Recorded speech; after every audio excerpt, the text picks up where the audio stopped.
Olá, pessoal, boa noite. É um prazer imenso estar outra vez aqui com vocês nesta live, o ICO Series. Para aqueles que não me conhecem, eu sou Irene Azevedo. Hoje eu estou responsável pela prática de ICO na América Latina. E já já eu explico para vocês o que é o ICO para aqueles que não sabem. Mas antes eu vou falar um pouquinho da LHH. Então, a LHH é uma consultoria de recursos humanos, oferecendo serviços que vão end-to-end, ou seja, a gente tem uma prática de recrutamento, a gente tem advisory service, fazendo cultura, organizar estrutura, competências. Nós também temos a área de leadership development, trazendo soluções de assessment, coaching e desenvolvimento de talentos. A gente acredita que a força de trabalho ela não é renovável, ela não é substituível, ela é renovável. Então, para isso, a gente também tem soluções de reskilling e upskilling. Na área de transição de carreira, a gente atende desde o chão de fábrica até o C-Level, com consultores especializados para cada uma desses públicos e com soluções específicas também para esses públicos. E a solução de carreira destinada para C-Level é o ICO, International Center for Executive Options. Então, agora que eu já falei da LHH, eu quero dar as boas-vindas para duas pessoas muito queridas, amigos. É bom porque eu faço essa live só com gente amiga. Então, uma delícia, a conversa flui e vai rapidamente. Para começar, eu vou pedir para que vocês se apresentem, falem um pouco de vocês e apresentem o negócio de vocês, onde vocês estão. Né? Então, agora, ou o Gabriel ou o Luiz, vou deixar que vocês se apresentem. Os mais experientes em primeiro, por favor, Luiz, vai. Eu ia dar até a palavra a você pela sequência. Bom, meu nome é Luiz Marcelo Fins, casado com a minha esposa, que eu a conheci na faculdade, portanto, já faz entre namoro e casamento há 35 anos. A minha companheira, muito colaboradora da minha vida. Sou advogado. Também tenho como hobbies, adoro caminhar, eventos sociais, vida de paulistano, né? Jantares, restaurantes, teatro. E também gosto muito de viajar, aproveitar as coisas boas da vida e também estudar, que para mim é um hobby.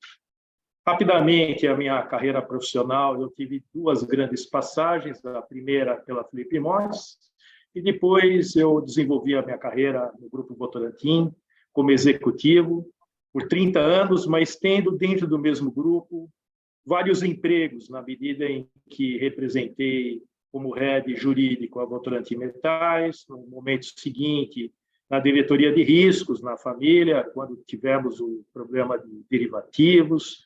Foi um papel relevante nessa jornada para adequar ao apetite a risco do grupo, a sua visão e visão de perenidade. Depois, como diretor da holding, da Votorantim, acumulando também a posição de diretor jurídico institucional por vários anos, somando ainda nos últimos 2 anos 2 chapéus, a diretoria da Votorantim e a diretoria da Votorantim Cimentos.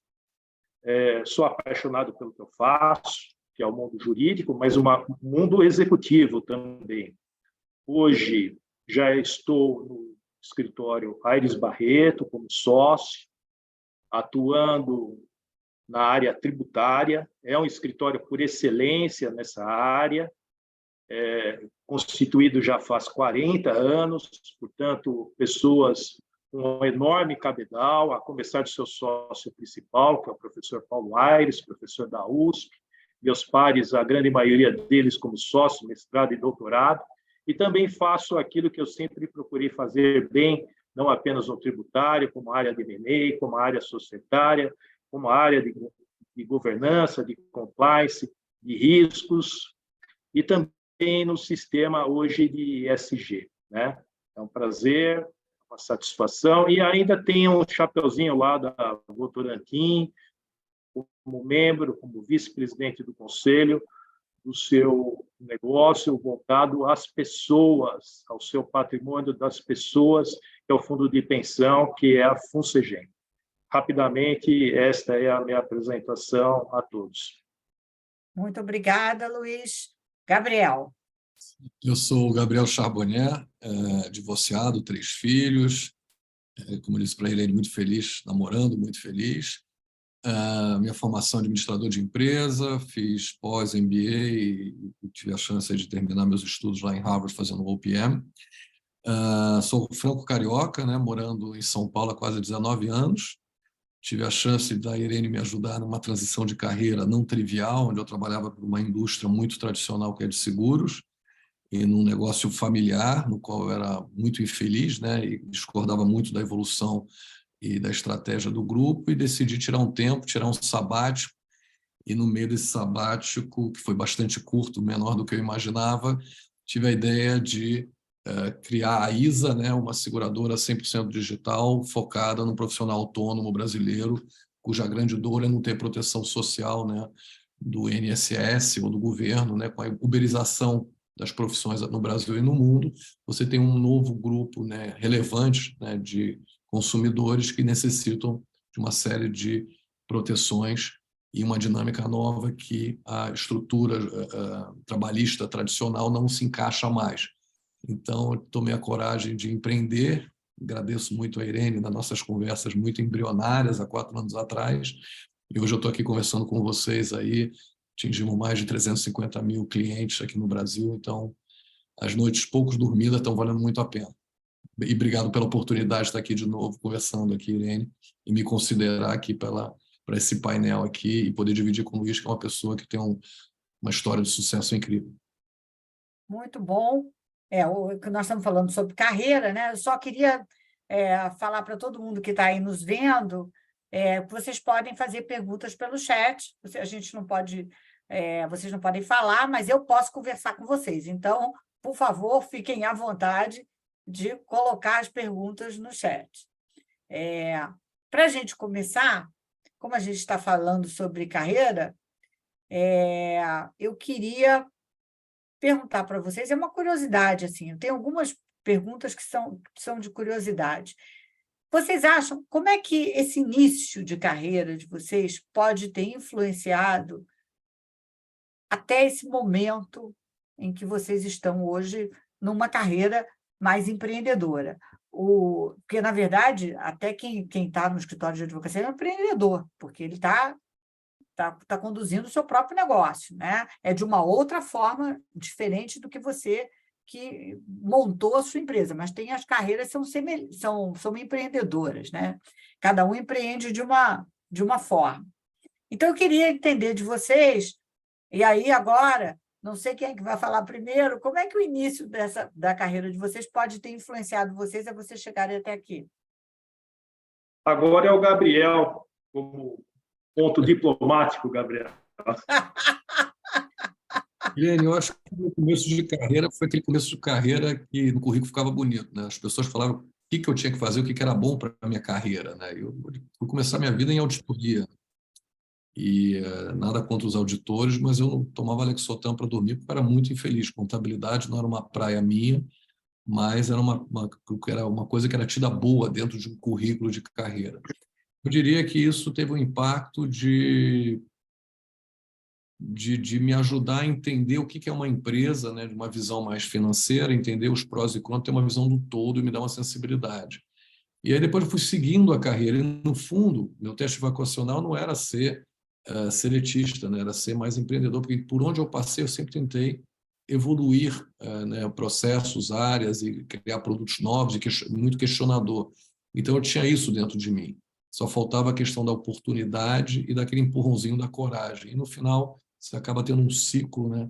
E você encaixa, né? Numa hora você fala, é agora ou nunca, né? Porque a vida é efêmera, né? Tem que valer a pena. E quando eu vi que não estava mais valendo a pena, eu falei, deixa eu tentar. E é isso. Não sei se eu respondi bem. Muito Não, está ótimo, está perfeito. Luiz. Muito bem. E parabéns, Gabriel. Eu acho que um dos pontos mais relevantes na nossa vida profissional e pessoal é ser feliz, buscar a nossa felicidade. O meu início de carreira profissional foi muito relevante para mim, porque eu já gostava do que eu fazia, que é a carreira jurídica inicialmente. E eu olhava lá dentro da organização, começando como advogado júnior, falei, puxa, por que não um dia trilhar uma carreira para que eu chegue à posição como diretor?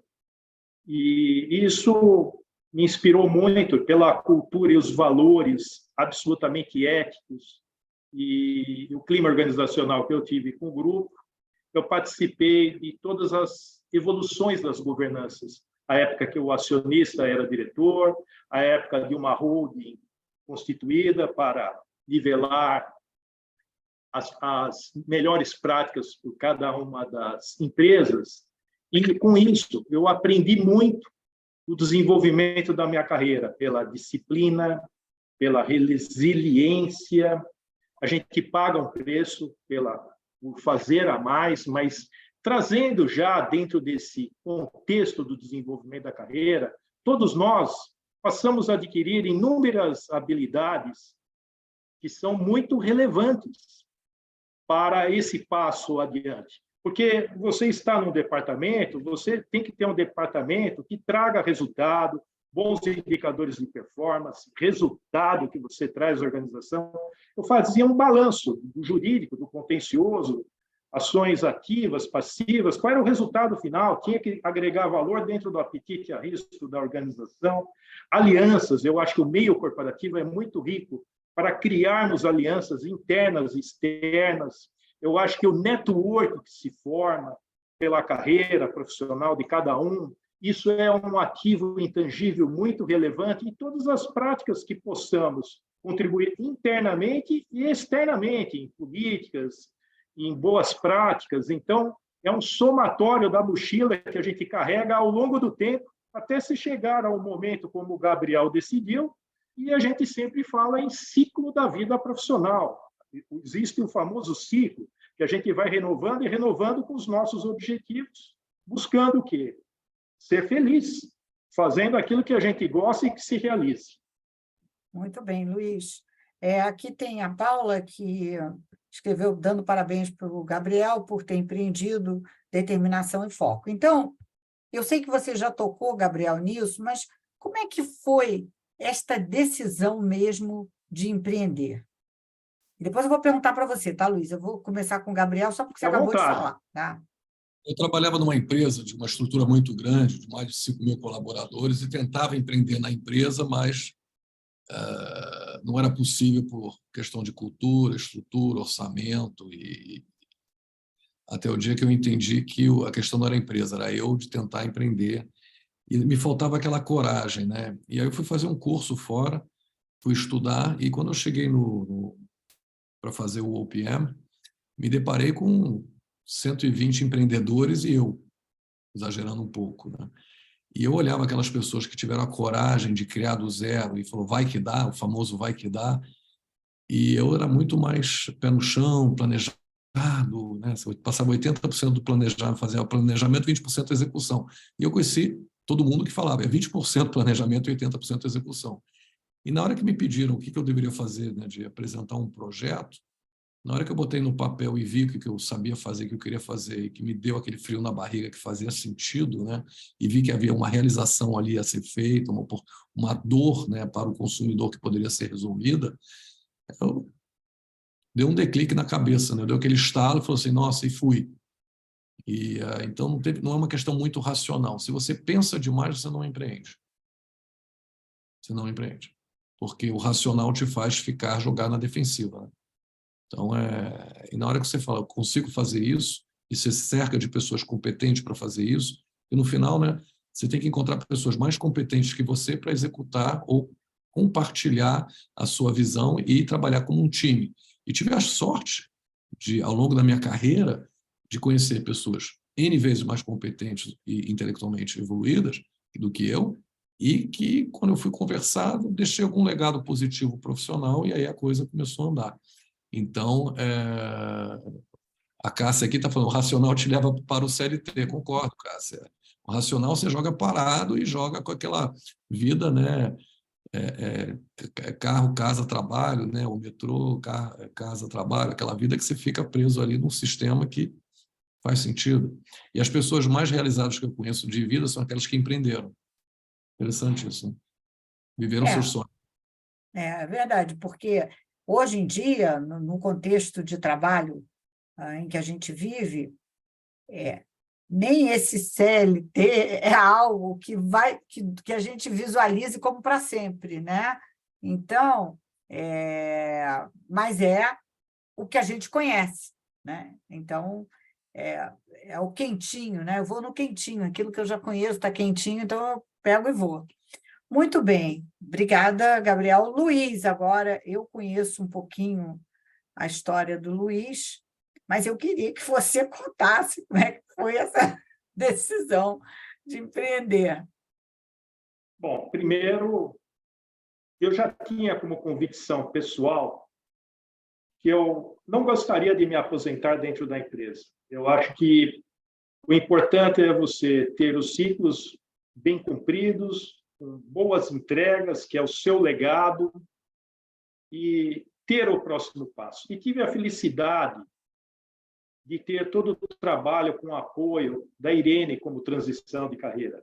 Inicialmente, até estávamos falando, vamos para outra empresa. Falou, Luiz, não, nós temos você queria, e eu fui brigando com ele. Luiz, pelo amor de Deus, desculpe, pode falar, desculpe. Não, é isso mesmo. E fique à vontade na fala. Então, a gente, no primeiro momento, falou, bom, quem sabe vamos para outra empresa, temos um novo ciclo. A Irene falou, puxa, Luiz, com toda essa experiência, bagagem adquirida, você ainda jovem como assim me sinto, vamos empreender. E a sua carreira lhe dá essa oportunidade, lhe dá as alternativas. E daí eu não fui tão corajoso no primeiro momento como você, Gabriel, por isso que dou os parabéns. Mas eu criei coragem. E aí, criei coragem, mas muito bem assessorado pela Irene. Que a minha carreira profissional, principalmente pelo fato de atuar na área jurídica, o contencioso, os resultados, quando você está no escritório como empreendedor, os resultados vêm após um ciclo, né? Um ciclo de pelo menos 5 anos. Então, isso me inspirou para, primeiro, fazer a transição no momento de uma grande maturidade da vida profissional e pessoal. Segundo, muito bem coordenado por um trabalho de transição. E a Irene foi muito feliz comigo. Ela realmente me ajudou, literalmente, para a escolha dessa opção. Como a minha vida toda praticamente foi na vida corporativa, essa transição, para ela ser suave, você tem que estar muito bem planejado. É o fator da zona de conforto, tá, Gabriel? Mas é um fato. Você tem que ter coragem. E dentro do escritório, você literalmente é um empreendedor. Por quê?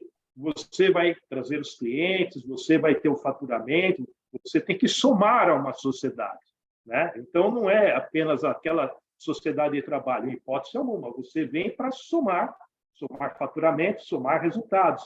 E nós, no mundo corporativo, nós já temos essa habilidade, ela está lá. É transportar isso para o empreendedorismo, né?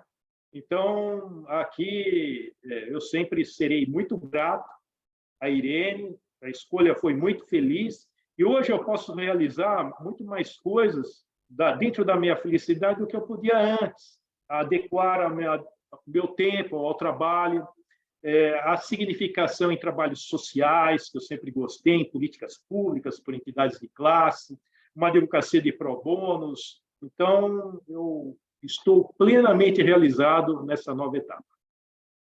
Isso assim, me dá muito prazer, porque quando a gente direciona uma pessoa, é uma responsabilidade muito grande, né? Porque você está mudando a vida da pessoa, né? Então, eu fico muito feliz de ouvir isso, porque na verdade, você acabou construindo um caminho que está te dando essa sensação de prazer, de realização, né? Que bom.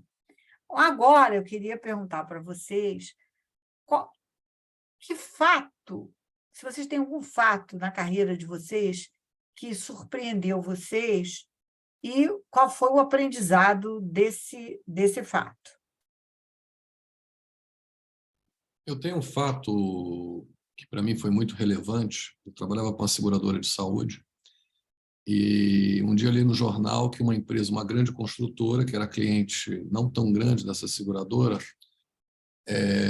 tinha ganhado a conta de uma grande usina hidrelétrica numa região remota do Brasil. Eu li o jornal e, na cara de pau, liguei para a corretora de seguros cativa dessa grande empresa, pulei no avião e fui para a cidade. Eu estava em São Paulo, uma construtora fora de São Paulo, e eu voei, né? Estamos falando de 2006, 2006, e voei para o escritório desse lugar e cheguei lá no lugar. E naquele dia tinha saído no Anselmo Góes do Globo, Jornal do Globo, que a outra seguradora de saúde já tinha ganho 100% dessa conta daqueles 30 a 40 mil operários que estariam trabalhando na selva para fazer aquela usina hidrelétrica. E aí eu cheguei na reunião, meio, tipo, o que eu estou fazendo aqui, né? O cara de bobo. E aí eu conversei com a pessoa, né? A pessoa responsável, e falei, olha, vim aqui, mas só vim tomar café, porque eu já perdi a oportunidade. Qual a oportunidade? A conta de vocês, que eu vi no jornal ontem, peguei um avião para vir aqui, vou ver vocês dois, e no fundo saiu a notícia que já ganhou. Então, bom, tentei. Aí o pessoal me olhou, falou, como assim ganhou? Não estamos sabendo. Resumindo, na semana seguinte eu fui para esse lugar remoto do Brasil, com um time de 3 pessoas, e foi a maior conta da história da seguradora. Foi uma conta que, em mais de 10 anos, passou de R$ 1 bilhão de custos, de receita, né? Então, e isso é ser empreendedor. Eu não sabia que era empreendedor, porque eu fui lá na cara e não combinei com ninguém dentro da hierarquia. Vocês imaginam depois como é que eu cheguei com uma conta de praticamente 10 milhões mês. Ó, fechei aqui o assunto direto e então foi, eu te dizer que marcou muito ali. E qual foi o aprendizado que você teve, Gabriel? É para responder sinceramente, Sinceramente. nunca faça sombra à hierarquia. Tem aquele livro daquelas 48 regras de como ser um bom líder. O primeiro bajule quem está em cima ou quem estava antes, porque isso gera um desconforto colossal.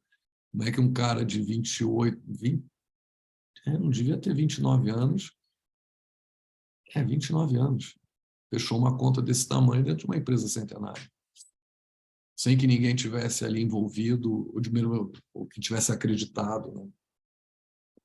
Então, ser mais político. Eu acho que hoje o mundo está um pouco diferente, né, Gabriel? Porque com essa dinâmica mais VUCA do que nunca, né, dos negócios, você vai precisar deixar as pessoas agirem muito mais. E aquele líder que for muito mais controlador, ele não vai ter sucesso. Então, a gente espera... Espera aí, não estou te ouvindo. Você falou alguma coisa? Não tem mais espaço para um líder com obsessão. Se você está numa organização com uma agenda de poder e não uma agenda de negócio, essa organização acaba. É isso. Ela acaba, né? Ou é vendida, ou comprar, quer dizer, você compra, acaba, né? Acaba. Infelizmente, acaba. Essa liderança antiga tem vida curta, né? Vai ter vida curta dentro desse ambiente que nós estamos vivendo e que não vai mudar, vai ser mais VUCA ainda, né? Porque vão vir tecnologias novas, vai precisar de muita inovação e você não cria inovação dentro de um ambiente controlado, né? É impossível. Bom, e você, Luiz, conte para a gente. Bom, o fato foi, estava como head da Votorantim Metais, um bom ciclo da área de metais, internacionalização do grupo, crescimento orgânico, estava num ciclo virtuoso, em resultados, em preços. e teve esse fato público da perda de derivativos no grupo. E aí a família, pela diretoria da família, tomou uma decisão, falou, olha, nós precisamos olhar a Votorantim como um todo e adequarmos várias práticas ao seu apetite a risco. Esse apetite a risco, em algum condomínio, em algum segmento, pode estar descalibrado. E tomou a decisão de criar uma diretoria de riscos, pelo grau da importância estratégica, no primeiro momento, na diretoria da holding da família. E ali o presidente do conselho, à época o Carlos Emílio, filho do Dr. Antônio, infelizmente falecido, veio me convidar para compor essa família, essa diretoria. Eu falei, puxa, mas eu estou tão bem aqui na Votorantim Metais. Ele falou, pois é, Luiz, mas aqui os seus desafios será para a Votorantim Grupo, como um todo, inclusive a divisão de finanças. E você é uma pessoa muito hábil, trabalha por aliança, vai ajudar muito, e uma visão global. Falei, puxa, mas ainda à época só tínhamos a Fibria, que era uma empresa de capital aberto, não sou um expert na área, em compliance, é isso. Então, eu vou ter que aprender muito. Falou, não há problema, você vai aprender e vai fazer bem. E eu tive aquele friozinho na barriga e vamos lá, vamos aceitar. E foi maravilhoso para a minha vida profissional. Aprendizado.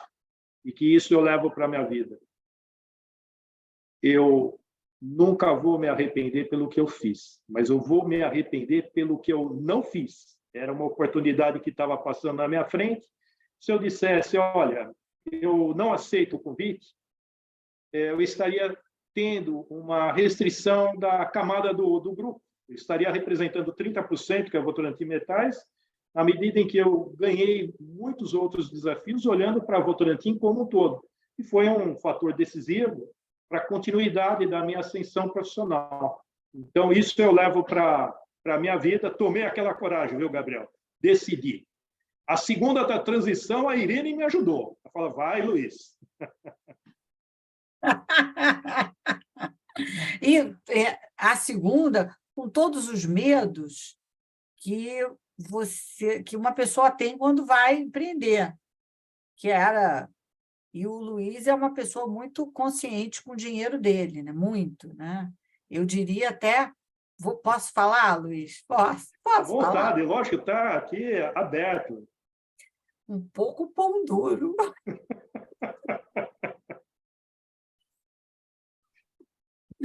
Então, mas era normal, né? Porque ia entrar num universo, assim como o Gabriel também já deve ter passado por isso, porque você põe dinheiro, quer dizer, seu dinheiro que vai embora, pode ir embora de uma hora para outra, né? E o Luiz com todo esse receio, mas acabou dando certo. E acho que ele deve ter, na hora que decidiu empreender, deve ter se lembrado desse aprendizado inicial que você teve, né? Não vou me arrepender pelo que fiz e não pelo que eu não fiz, não é isso? Exatamente. Serviu para isso, né? Muito Se eu bom. puder contribuir aqui, Irene, Pode. só para lembrar, toda empresa começou com um empreendedor. Toda É empresa. verdade, toda, é verdade. Esquece, Exato. toda empresa, você trabalhou na Votorantim, eu trabalhei com uma seguradora que a pessoa começou a seguradora a doce de jegue vendendo seguro de porta em porta, doce de jegue. Exatamente.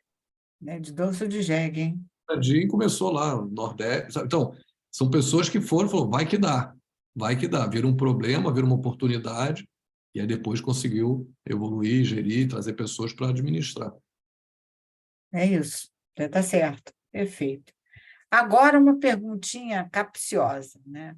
Hoje se fala muito nos Estados Unidos de Great Resignation, tem gente deixando os empregos, né? Quiet leaving e tal.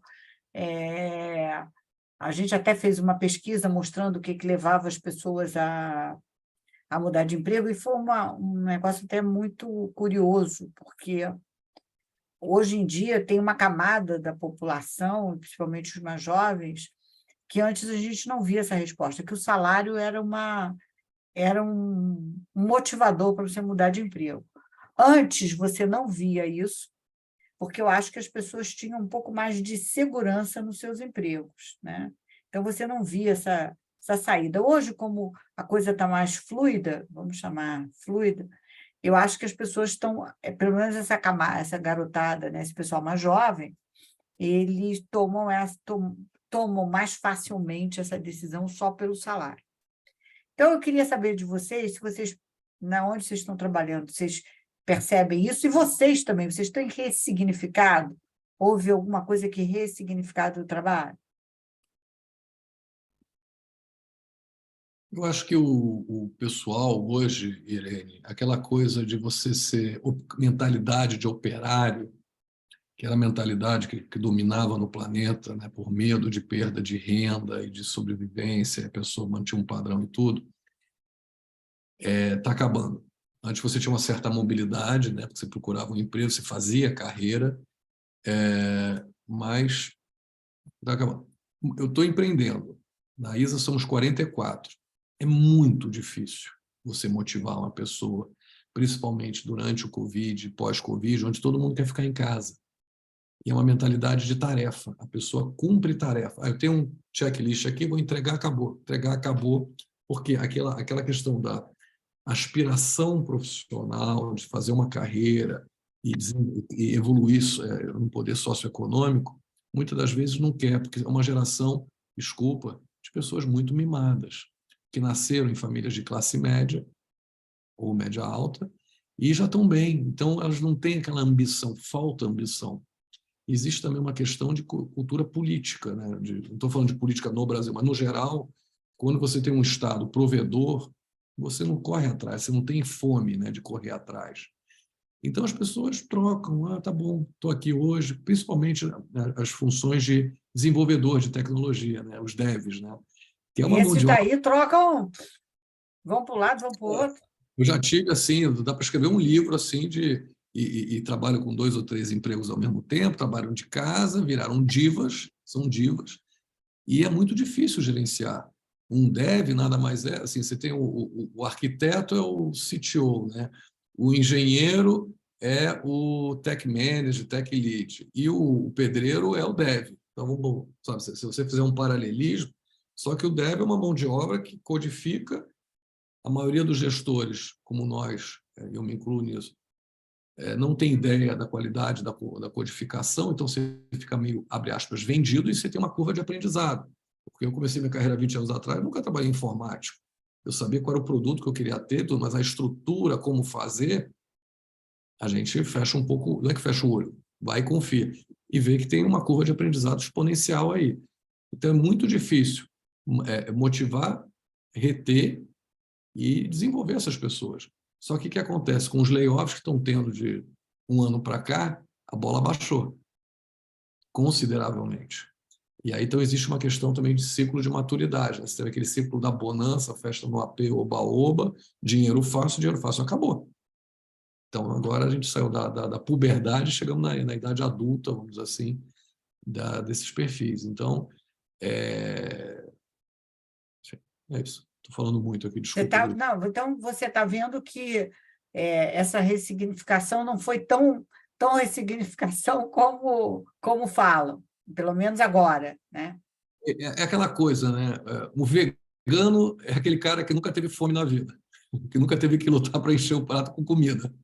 Então, é a mesma coisa. O cara está ali, tá bom, vou ressignificar, vou viajar, porque tudo é fácil. No final do mês, alguém escreveu aqui, você sai do olerite para boleto, vai pagar boleto para ver como é que é. Você aguenta um tempo, depois fica desesperado. Então, existe uma questão também de essa utopia da geração woke, e tem uma questão aí que eu acho que vai entrar para um processo de maturidade acelerado na hora que a realidade pegar e o prato de comida não é aquele que você acha que deveria ser. Agora, só fazendo parênteses, meu filho é vegano.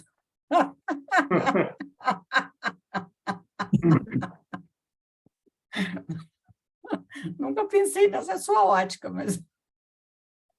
Desculpa, eu estou sendo técnico aqui, eu sei que eu sou meio polêmico. Pois é, não, mas eu só pensei, agora você está com razão, né? Bom, Luiz Marcelo, querido, conte-me então da ressignificação, o que você está vendo e o que está sendo isso para você. Movimento na área que eu atuo, que é a área jurídica, A ressignificação significa o jovem ele quer experimentar muitas experiências. Nós, dentro do escritório, temos que dar a oportunidade para reter, e é um grande desafio, como bem destacou o Gabriel, mas trazendo oportunidades. Como nós temos aqui membros, vários sócios também que são professores, uma forma de trazer a motivação que aqueles alunos que estão fazendo mestrado, estar tendo essa experiência profissional e acadêmica, a gente até brinca que é uma ONU brasileira, com profissionais jovens vindo de vários estados, aproveitando a cultura, o nosso clima organizacional. Eu acho que eu tive a felicidade de encontrar os mesmos valores na Votorantim, os valores que são dados como obrigatório para todos, mas muito éticos e com bom clima organizacional, procurando trazer a produtividade, mas não prejudicando, na medida do possível, a vida pessoal. Então, a ressignificação é sempre um desafio, dado, como destacou o Gabriel, e para nós aqui é como motivar esse jovem para que ele sempre busque o próximo passo. E é uma forma que a gente tem encontrado foi nesse sentido, e com alta produtividade, e com bons resultados, e sempre dentro de uma sociedade, como nós, empreendedores, dar a oportunidade para que esses sócios, para que esses profissionais também trilhem um caminho que cheguem a sócio. Eu posso chegar lá, eu tenho condições, né? Agora, mais exageros nesse tema de ressignificação, isso eu acho que não é para ficar em definitivo, eu acho que é transitório também, e partilho da mesma opinião do Gabriel, que ao final você vai ter um boleto para pagar. Isso é verdade. Eu digo o seguinte, que a fome, ela é Move montanhas. exatamente. Assim, por exemplo, vendedor, a gente não contrata vendedor rico, né? Porque o vendedor tem que ter pressa, tem que querer ter dinheiro, né? Então, é isso. Você ia falar uma coisa e eu interrompi. Desculpe, Gabriel. Não, eu levantei a mão, mas era isso. A fome move montanhas. As pessoas têm que... E uma questão dessa geração, já estou me achando um pouco velho aqui, mas... São Imagina eu, né? Não, está no espírito. As pessoas são movidas a propósito. E o propósito faz. O que eu consegui trazer pessoas para isso? Que o propósito é democratizar seguro para o brasileiro que mais precisa, de proteção social, porque o autônomo quebrou um braço, ele não consegue trabalhar porque ele é pintor, marceneiro, caminhoneiro, motoboy, diarista, sei lá o quê, e ele não consegue comer, porque ele vende almoço para pagar janta. E aí, como é que fica? Aí, quando você traz isso, as pessoas, opa, isso é legal. Então, eu me identifico com esse propósito, quero fazer o bem. Eu acho que a questão da significação do trabalho pelo trabalho, eu acho que dificilmente você consegue atrair as melhores pessoas. Pessoas que têm propósito de vida e que querem evoluir, geralmente não entram em trabalhos administrativos, operacionais, que esses trabalhos vão acabar com a informatização dos processos. Então, a gente vai ter um reposicionamento considerável das profissões nos próximos 10, 15 anos, onde vai ser que as pessoas que não estão capacitadas vão estar na fila da renda mínima, lá, como é que chama? Do Bolsa Família. Bolsa Família, do auxílio-desemprego. Por quê? Porque elas não estão qualificadas, tecnologicamente é mais barato digitalizar tudo, todo o processo, e aí como é que ficam essas pessoas? Esse é um problema social terrível. Esse é um grande problema de como a gente vai capacitar essas pessoas, né? É verdade. Esse eu acho que talvez seja o maior problema que nós temos que rapidamente endereçar. Muito bem. Tem uma pergunta, só para a gente privilegiar a nossa plateia aqui, do André Gonçalves, tanto para você, para o Gabriel, quanto para o Luiz. Eles dizem quais são os riscos ou as coisas que devem ser evitadas e lições aprendidas, lesson learned, naturalmente, quando você vai empreender, né? Lógico. Luiz, quer começar? Posso começar. Muito boa a pergunta. Eu considero que riscos. Eu acho que, para o empreendimento, isso foi muito relevante no meu caso. Eu acho que é tudo aquilo que a gente acumulou na nossa vida corporativa e que possa utilizar da maneira mais adequada, e eu digo, um dos ativos mais relevantes é networking. Então, não quebrar pontes. Eu acho que sempre uma busca de construção genuína. Quanto mais aliados, maior a sua força quando você sair de uma organização. E uma coisa que, dentro da simplicidade da cultura que eu vivi, o risco é a gente não e nunca pode se apegar ao poder, porque hoje você é o fulano de tal, diretor da empresa tal. Você saiu da empresa, você é o Gabriel, você é o Luiz Marcelo, e você tem que estar muito bem com isso. Eu acho que a transição também tem esse aspecto emocional.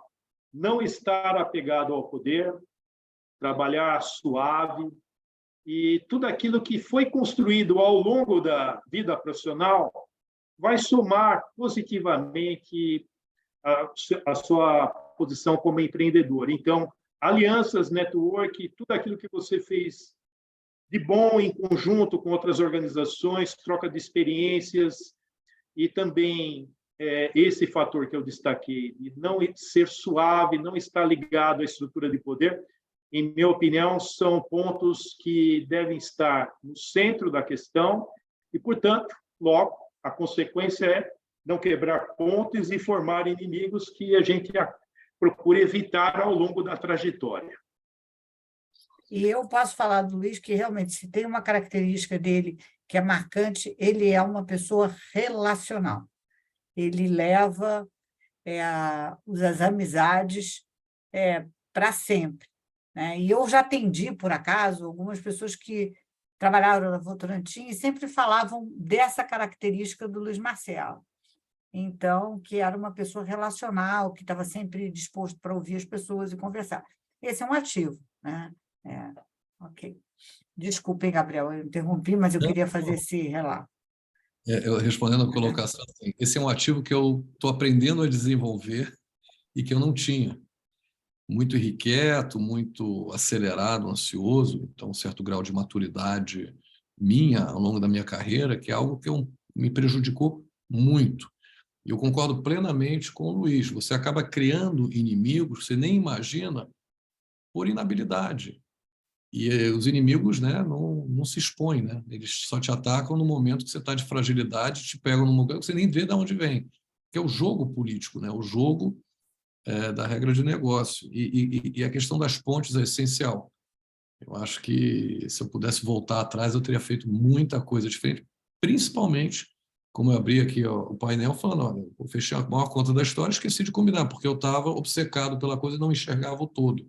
Daí uma grande falta de maturidade que eu vim a ter um pouco depois. Né? E o importante é sempre fazer a coisa bem feito também. Fazer o bem parece óbvio. Mas quando você faz bem feito, mesmo se no curto prazo ninguém observa, no longo o assunto vem favorável e a credibilidade se faz. Você leva uma vida para montar sua credibilidade e em segundos você perde. Né? Você perde, é verdade. Mesmo que se no Brasil é dúbia a questão, né? Se até o passado é incerto, mas eu acho que tem que caminhar, né, de uma forma ética. Né? Ética é uma coisa que deveria ser não falada e sim vivida por todos. E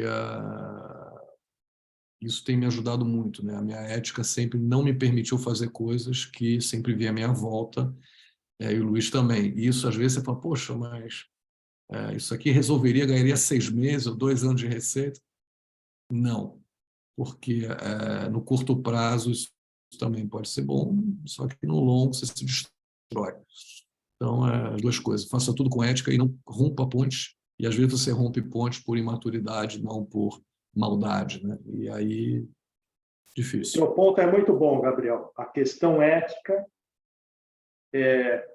nós como empreendedores, os nossos valores pessoais é o que a gente tem que trazer para uma organização, os demais sócios, alinhamento de valores, E a gente tem que dizer não para aquela situação que possa trazer qualquer risco ao negócio, à imagem, à reputação e à nossa convicção pessoal de valores, né? Porque, ao final, o empreendedorismo é criar algo que estão ali os nossos valores incluídos. As pessoas, né? As pessoas que entram no time para nos apoiar empreendendo, compram. Você lidera por exemplo, né? Por postura, por atitude. Se a pessoa lê alguma coisa que não condiz com uma liderança que esteja ética, equilibrada e tudo, o pessoal vai embora. O pessoal vai embora e rápido. Ou você tem pessoas que ficam ali porque tem lá alguma razão de ficar e depois te deixam na mão sozinho. E é difícil arrumar pessoas, né? A coisa mais difícil, né? A gente sabe bem disso, é de montar time coeso e complementar, né? Não pode ser pessoas iguais, né? Então, perfis iguais, você tem que ter perfis complementares. E a nossa função é gerenciar a fricção, né? Porque toda hora você tem fricção. E é natural, se não tiver fricção, fique com as duas orelhas em pé, os olhos arregalados, porque tem alguma coisa errada na empresa. Se tem fricção, área comercial se matando com a área de produto e de faturamento, implantação, aí tudo bem. Se está todo mundo abraçado, dançando rap com baiado no chopp de noite, coisa errada aí. Bom, eu ouvindo vocês falarem, eu fico com a sensação de que eu dei, durante muitos anos, aulas no MBA sobre liderança, né? E a gente falava sobre a liderança que tem que motivar as pessoas de acordo com que elas se motivem, né? Você tem que criar um ambiente para que elas se motivem, né? E nem todo mundo se motiva pela mesma coisa. Então, que o líder tem que entender bem as pessoas, né? Que ele tem que fazer o walk the talk, que é o que você estava falando, né? Eu falo e eu faço a mesma coisa, né? Eu não tenho um discurso diferente das minhas ações. O líder, ele tem que, na verdade, guiar as pessoas, mas estar muito próximo dele, né? Das pessoas. Então, eu estou chegando à conclusão seguinte: tudo aquilo que a gente ensinava tem que voltar outra vez todo mundo no banco, porque agora vai ser necessário, né? Irene, desculpa te interromper. Não. O que eu faço hoje é escutar, gerenciar a fricção, apoiar e ser terapeuta do meu time. Tudo que eu aprendi na escola de administração, quando eu fiz PUC-Rio em administração, que você escutava lá, teoria de Maslow, aquela coisa, papapá, gestão, é o que eu faço hoje. Eu voltei às minhas origens. Porque, no fundo, é cuidar de pessoas. Não é tarefa. Se a gente ficar no virtual, é só tarefa. Tá bom, só tarefa. Quando você escuta a pessoa que ela não está produzindo, hoje eu cheguei, né? Eu te falei, eu vim de uma viagem fora, estava em roadshow, aterrissei às 5h30 da manhã, 9h40 eu estava no escritório. Aí veio uma pessoa do meu time, cheguei no escritório, estrutura híbrida, né? Tem que motivar as pessoas a voltar. E aí a pessoa estava com uma cara fechada. Falei, o que foi? Não, está tudo bem. Eu olhei e falei, vamos tomar um café. Tinha nem largado minha mochila, falei, vamos tomar um café. Aí andei com a pessoa, tomei um café, a pessoa, tá bom. Sabe? Mudou. Assim, aí o pessoal, o Gabriel conversou com ela, conversei, e aí você, sabe? A questão do somos homo sapiens sapiens, somos latinos, precisamos disso. E o líder é isso, é cuidar, é servir. Liderar é servir. É servir. Sabe disso? Voltamos ao líder servidor, né? Se lembra? Líder servidor, é isso. Eu trabalho com a pirâmide, o organograma invertido, né? Eu estou aqui para não resolver o problema das coisas e deixar o pessoal correr o campo, né? Porque se você tem que ficar falando para todo mundo o que tem que fazer, alguma coisa errada, né? E formar líderes, como você bem destacou, né, Gabriel? Ter pessoas que são melhores do que nós, totalmente despojado de qualquer fator, de formarmos líderes, né? É isso que traz a pujança de uma organização. E quando a gente contribui dessa forma, com aqueles líderes que, por competência deles, mas que nós demos as condições e apoio, formam-se excelentes líderes. Eu tenho esse privilégio de hoje, os diretores jurídicos da Votorantim, quase que a totalidade foram formados dentro de um time, em aliança, né? Então, justamente até como a colega acabou de descrever, a gente tem que sim que trazer a humanização sempre no mundo corporativo. Não é a expressão de abraçar a árvore, pragmatismo, resultado, mas humanizado. Perfeito. Então, agora a gente já está quase chegando ao final, eu queria que a gente gastasse uns minutos agora finais para vocês. Que conselho vocês dariam para quem está começando a carreira agora? Muito bem. Da minha parte... E que está pensando no empreender, né? Tá. Eu diria que, tanto dentro de uma carreira no mundo corporativo, como numa carreira empreendedora, eu não faço essa diferenciação, não. Na minha opinião, eu acho que cada um tem o seu sol. O que eu quero dizer com isso? Você tem que se diferenciar no que você faz. Ou seja, eu me diferencio por tais aspectos, essas são as minhas fortalezas, né? Eu acho que diferencial, que você trazer um diferencial, seja qual for, isso vai importar o seu resultado na vida corporativa e na vida empreendedora. Ser um grande solucionador de problema, que seja onde a gente estiver, cada um de nós teremos o problema, ser um ótimo solucionador de problema. Estudar, estudar, estudar. Eu acho que a vida vai nos ensinando e cada vez com maior complexidade. Eu sou ainda daquele planejar, se estruturar, executar, porque assim, o mundo do empreendedorismo não tem nada absolutamente certo, como no mundo corporativo também não tem. Mas eu acho que a gente tem oscilações, sazonalidade, a gente tem que conviver bem com isso e não sofrer.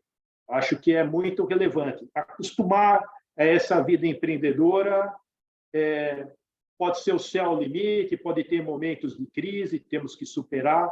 Acho que a gente está sentindo numa organização, você também tem isso. No empreendedorismo, você está falando na posição do seu bolso. Então, é um fator também a se levar em conta, né? Eu acho que é importante esses pontos somados a outros, mas isso eu carrego para a minha vida pessoal e profissional. Perfeito, obrigada. Agora, Gabriel, você.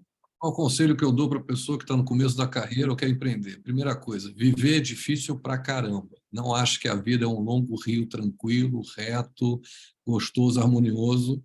Pelo contrário, viver é difícil.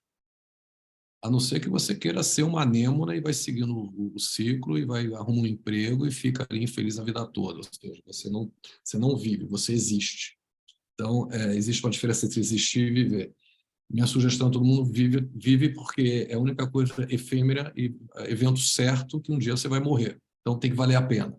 Eu não estou sendo aqui poético ou filosófico. Simplesmente é um fato e que as pessoas geralmente não se atentam a esse fato.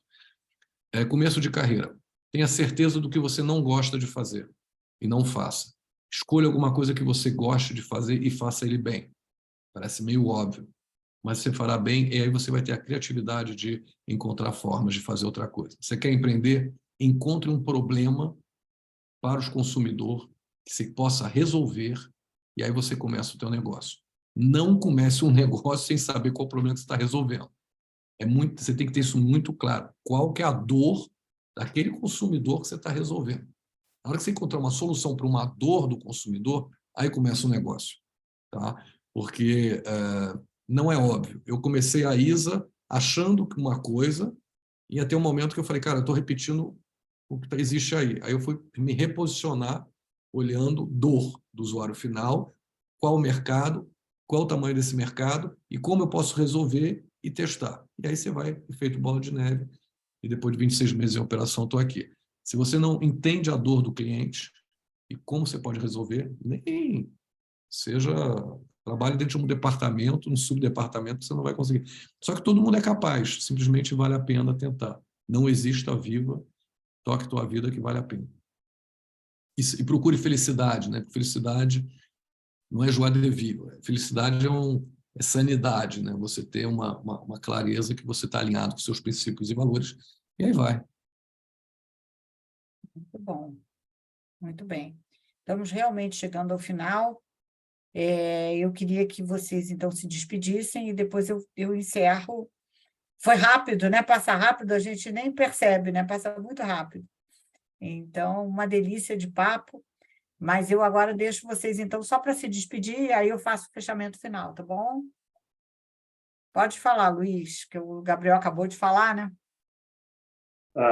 Primeiro, agradeço aí a organização. Irene, você é uma pessoa muito querida por todos aqui do público, não apenas por mim, pelo Gabriel, né? A gente compartilha essa alegria, essa felicidade de estar com você, uma pessoa genuinamente do bem, e contribuindo na vida profissional e pessoal de tantas pessoas aqui que nos assistem. E o prazer também de conhecer o Gabriel. Temos histórias em que eu também aprendo com você, Gabriel, né? Eu acho que a virtude desse grupo e daqueles que nos assistem também o privilégio de poder compartilhar um pouco da nossa vida pessoal, profissional, muito aberto a todos que desejarem entrar em contato, de esclarecerem dúvidas. Como você bem destacou, a minha vida pessoal e profissional é relacional, então um agradecimento aí a todos que nos assistem. Fizemos isso de muito carinho, como propósito, de poder contribuir um pouquinho. Se a gente contribuir um pouquinho para cada um, já valeu muito a noite, além de ser uma noite prazerosa. Obrigado também, Gabriel. Obrigado ao Alex. Obrigada, Luiz. Gabriel. Bom, queria agradecer, fico muito honrado com o convite, Irene, muito agradecido. Quanto mais dividir esse painel com o Luiz aqui, quando eu vi o Luiz, falei, caramba, cara, como é que você está me colocando ao lado de uma pessoa com um histórico de sucesso e de reputação tão positiva, né, pessoal e profissional. Então, muito obrigado. Obrigado por dividir um pouco. Às vezes eu fico muito constrangido de falar um pouco de vida e tudo, no final eu acabo falando só. Mas eu acho que é isso, somos pessoas, dividir, acreditar, e eu estou sempre sempre falo, estou um WhatsApp de distância, né? Então, disposição de quem estava escutando aqui, participando, e vai ser uma alegria aí, Irene, poder almoçar com você e com o Luiz o dia que você puder. Minha agenda está à sua disposição sempre, mesmo se eu tive 1 ano e meio complicado, a gente não se fala de cabeça para baixo, mas está valendo a pena e fiz um grande esforço para estar aqui lúcido, com um pouco de lições nessas últimas 48 horas aí de viagem, mas é muito bom, fico muito, muito honrado e muito agradecido aqui. Muito obrigado, e Luiz, prazer aí, espero te conhecer fisicamente em breve. Eu é que agradeço aos dois, primeiro pelas palavras, pela generosidade de estar aqui comigo, dividindo, e eu sempre, quando termino, eu deixo uma mensagem, ouvindo vocês falarem. Meu filho costuma dizer que eu sou poliana, mas eu sou poliana porque eu nunca vejo um problema, eu sempre vejo oportunidade. Então, eu queria deixar para vocês essa mensagem. A vida ela pode ser muito difícil, mas com um olhar de otimismo e das oportunidades que ela pode nos trazer, essa vida pode ficar muito mais tranquila e pode se tornar uma vida plena. Então, eu quero terminar aqui desejando a todos vocês uma vida muito plena. Muito obrigada pela presença também daqueles que estiveram aqui com a gente.